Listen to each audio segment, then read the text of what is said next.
ورحمة الله وبركاته. الفاتحة.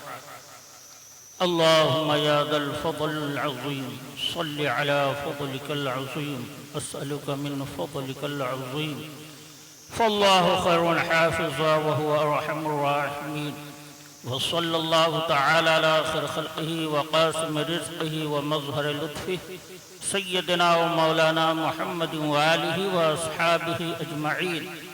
حق لا إله إلا الله محمد رسول الله صلى الله تعالى عليه وسلم. نحمده ونصلي على رسوله الكريم. أما بعد فأعوذ بالله من الشيطان الرجيم. بسم الله الرحمن الرحيم. الشداء على الكفار. صدق الله مولانا العظيم.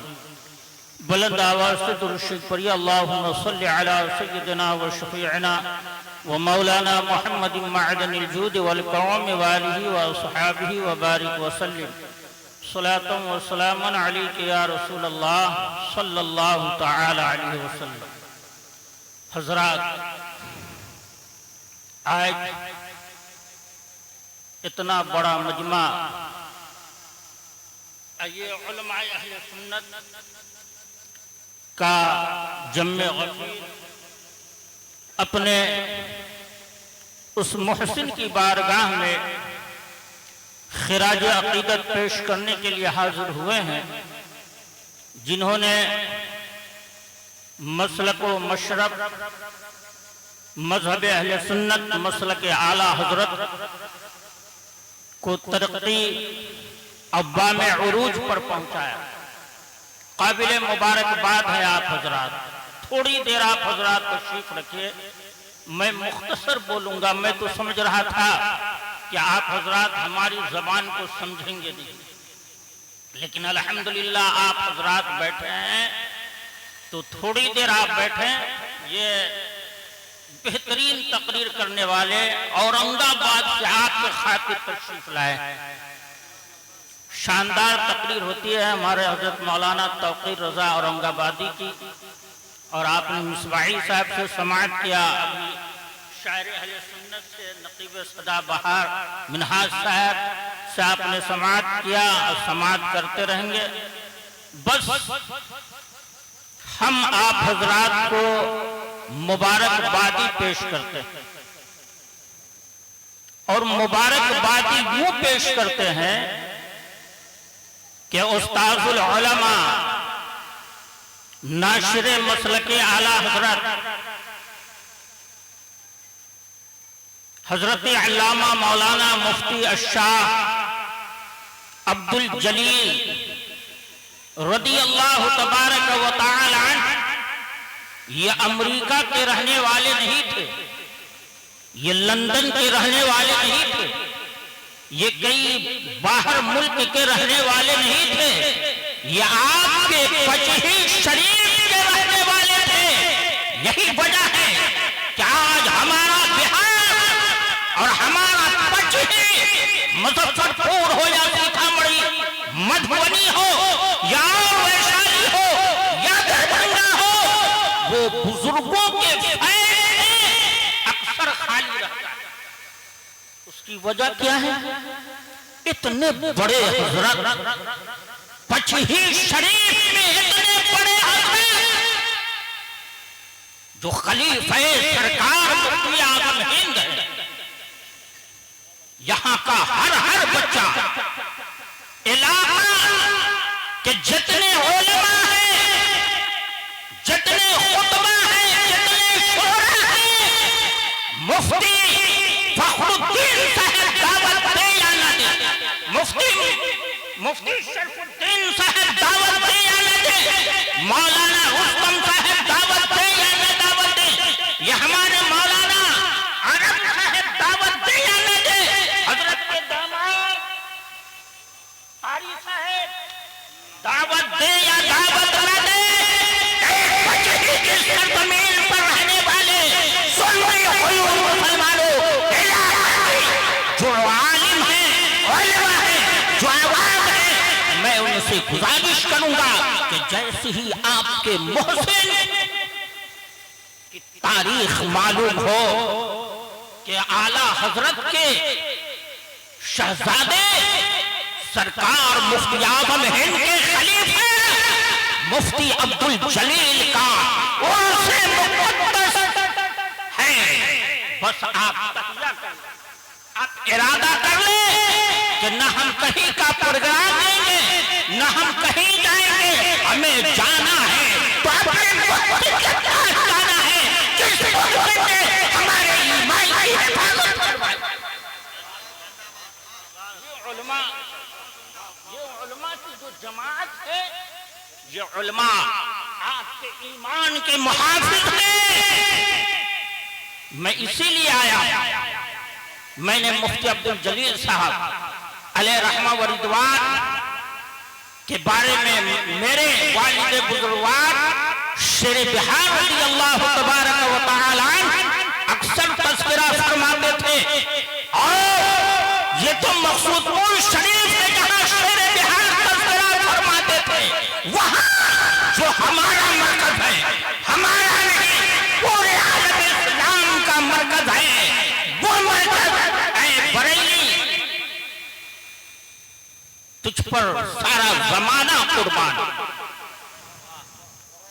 اس بریلی میں آپ کے رہنے والے مفتی عبدالجلیل کا تذکرہ، کہاں بریلی کہاں پچھی شریف، وہاں تذکرہ پچھی شریف والوں کا۔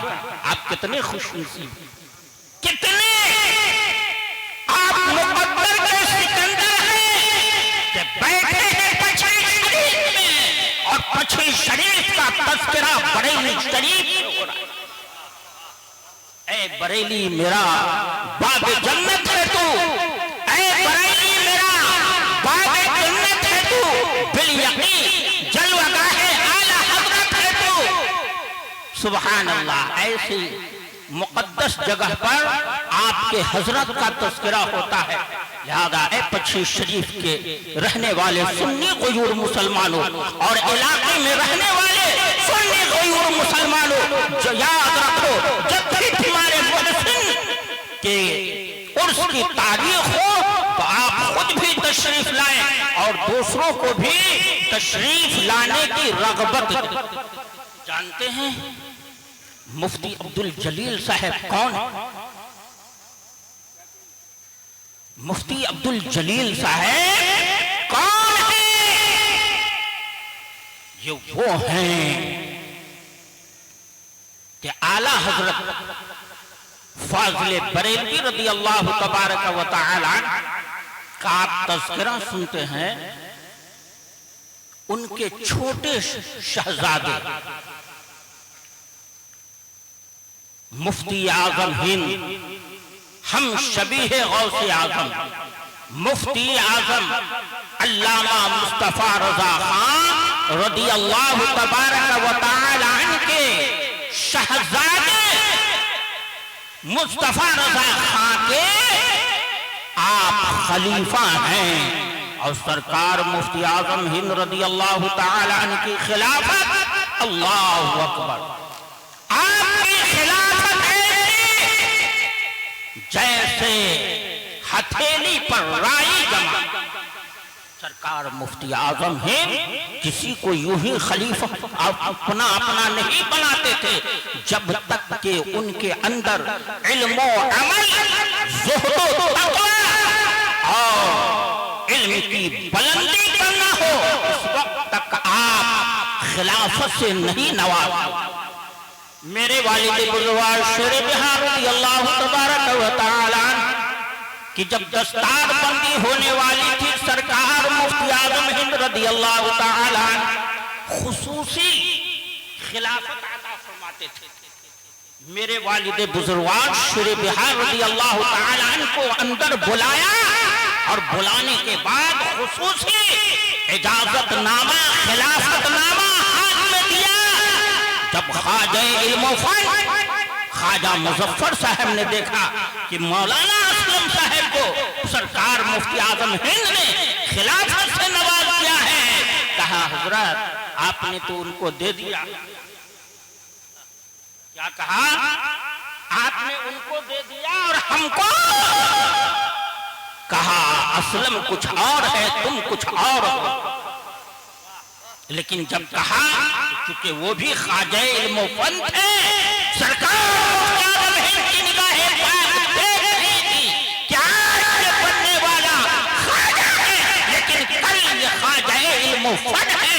الحمدللہ یہی سرکار مفتی اعظم ہند رضی اللہ تبارک و تعالی نے 25 کی سرزمین پر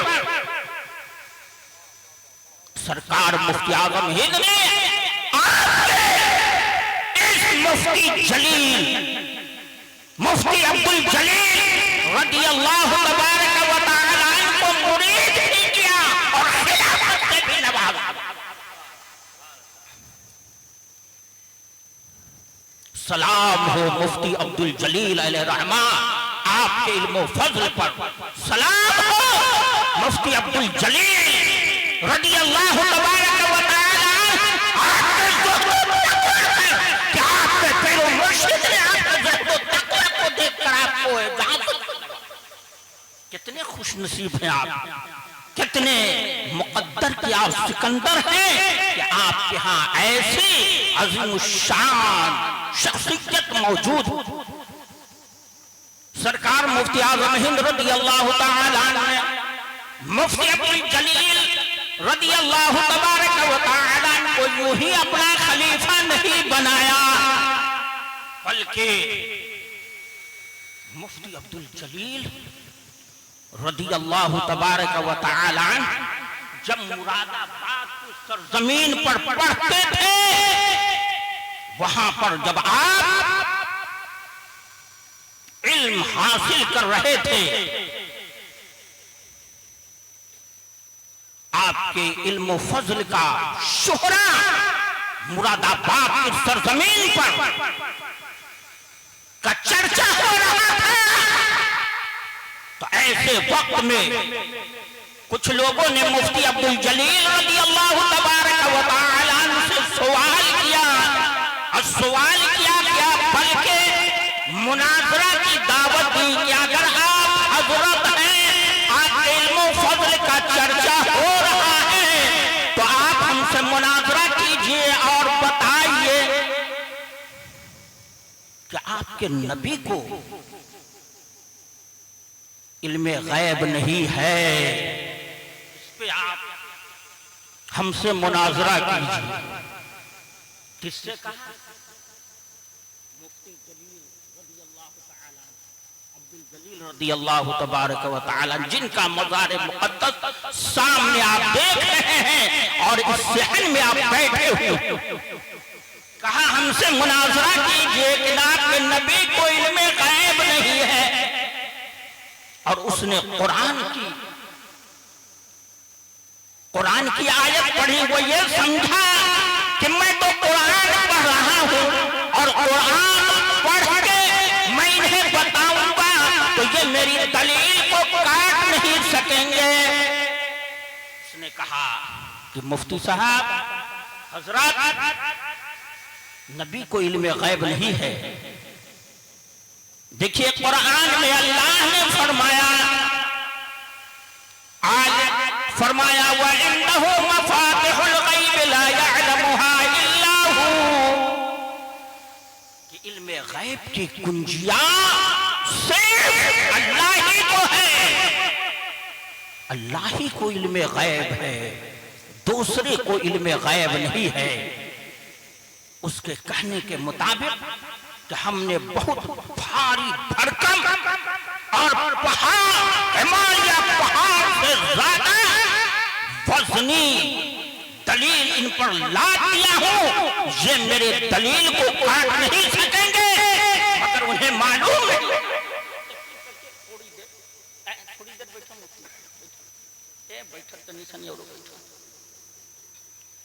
ہم تو سمجھ رہے تھے کہ ہم افریقہ سے آئے ہیں، آپ لوگ ہماری بولی نہیں سمجھ پائیں گے، پتہ نہیں ہم اردو بول پائیں گے کہ نہ بول پائیں گے.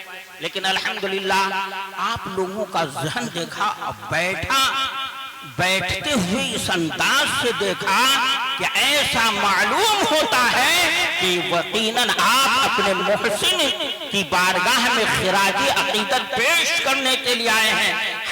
کم لیکن ہے دم. تو اس نے کیا دلیل پیش کیا کہ حضور کو علم غیب نہیں ہے. عالم الغیب فلا یظہر علی غیبہ احد وعنده مفاتیح الغیب لا یعلمها الا هو. غیب کی کنجیاں اللہ ہی کے پاس ہے. گویا کہ اس نے یہ سوچا میں بھاری بھرکم سوال کر دیا ہوں. مفتی عبدالجلیل رضی اللہ تبارک و تعالی عنہ, مفتی عبدالجلیل رضی اللہ تبارک و تعالی عنہ کے جواب کو سنیے اور اپنے محسن پہ قربان جائیے. آپ کا محسن ارشاد فرماتا ہے اعتراض کرنے والے تم یہ چاہتے ہو کہ عبدالجلیل کو خاموش کر دو گے. سنو, میرا پروردگار ارشاد فرماتا ہے عالم الغیب فلا یظہر علی غیبہ احدا.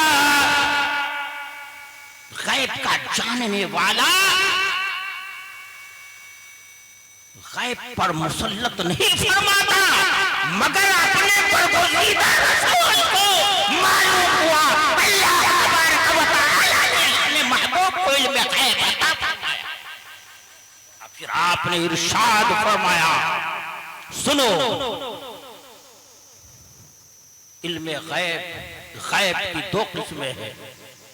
ایک علم غیب ذاتی اور دوسرے علم غیب عطائی.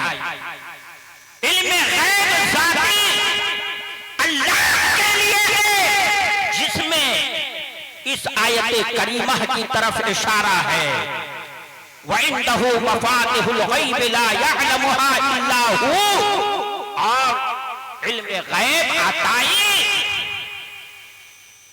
جو اللہ نے مصطفیٰ کو عطا فرمایا ہے وہ اس آیت کریمہ میں ہے وَمَا كَانَ اللَّهُ لِيُطْلِعَكُمْ عَلَى الْغَيْبِ وَلَكِنَّ اللَّهَ يَجْتَبِي مِن رُّسُلِهِ. تو یہ علم غیب عطائی ہے. اور یہ کہہ کر حضرت مفتی عبدالجلیل رضی اللہ تبارک و تعالی عنہ خاموش کر دیا. سرکار مفتی اعظم ہند رضی اللہ تبارک و تعالی عنہ کی نگاہ پاک دیکھ رہی تھی کہ آج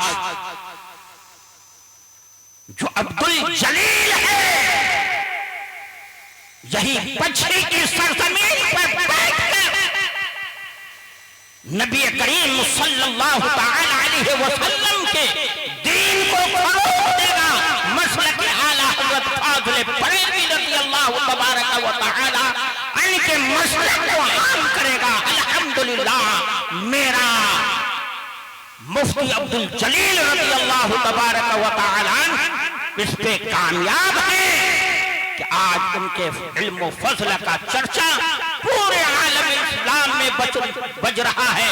ہم دعا کرتے ہیں کہ اللہ تبارک و تعالی حضرت کے مزار پاک پر رحمت و نور کی بارشیں عطا فرمائے. اور جو انہوں نے جو تسلط فی الدین ان کے تھا, ان کے اندر تھا اشداء علی الکفار, کہ کفار پر سختی کرو. الحمدللہ ان میں بردرجہ اتم. اور مفتی صاحب قبلہ علیہ رحمہ کی بات کو رہنے دیجئے. الحمدللہ ان کے جو شہزادے ہیں مفتی فخر الدین صاحب, مفتی شرف الدین صاحب اور ان کے داماد وغیرہ جتنے ہیں, بلکہ ان کے ہمارے مفتی صاحب کے یہ جو بچے ہیں الحمدللہ ان کے اندر بھی وہ شدت ہے. ہم دعا کرتے ہیں کہ اللہ تبارک و تعالی اس مجلس پاک کو قبول و مقبول فرمائے. اور انہوں نے جو دارالعلوم قائم فرمایا ہے, دارالعلوم اسلامیہ نوریہ کو دن دگنی رات چگنی ترقی عطا فرمائے. اور ان کا جو فیض عام و تام ہے اللہ تعالیٰ اور فیض عام و تام فرمائے. اور ان کے شہزادوں کو اللہ تبارک و تعالیٰ جملہ اراکین و معاون گاؤں والے علاقہ والے جتنے حضرات ہیں سب کو اللہ صحت و عافیت عطا فرمائے. وآخر دعوانا ان الحمدللہ رب العالمین. السلام علیکم ورحمۃ اللہ وبرکاتہ.